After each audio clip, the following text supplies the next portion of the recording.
പൂജാരിമാർ ഭക്തരെ പറ്റിക്കുന്നുണ്ടെന്ന് ഞാൻ പറയുമ്പോഴത്തേക്ക് അതിനെതിരെ ഭയങ്കര പ്രക്ഷോഭങ്ങൾ എന്നെ തെറിയൊക്കെയാണ്. ഞാനതൊക്കെ കമൻറ്റ് ബോക്സിൽ നിന്ന് റിമൂവ് ചെയ്യുന്നത്. പച്ച തെറിയാണ് വിളിക്കുന്നത്. ഈ അടുത്തിടെ ഞാനൊരു ക്ഷേത്രത്തിൽ ചെന്നു.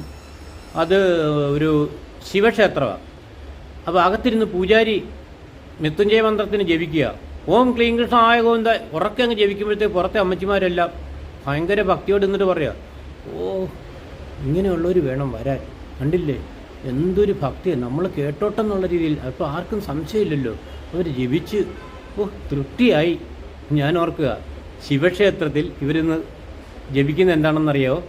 മഹാസുദർശന മന്ത്രമാണ്, വിഷ്ണുവിൻ്റെ മന്ത്ര. അത് ഇച്ചിരി ഒച്ചത്തിൽ ജപിച്ചു ഇവർക്ക് കൊണ്ടുവന്ന് പ്രസാദം കൊടുത്തു, ഭക്തന് സംതൃപ്തി. ഇത്തരം ഒരു വഞ്ചന വേണോ?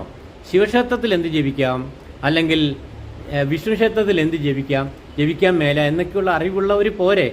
അതുതന്നെയല്ല, പൂജകളും ആരാധനകളും അറിവുള്ളവർ തന്നെ വേണം പൂജാരികളെന്നാണ് എൻ്റെ ഒരു അഭിപ്രായം. നിങ്ങളുടെ അഭിപ്രായം എന്താണെന്നറിയാൻ ഞാൻ കാത്തിരിക്കുന്നു. അറിയിക്കുക.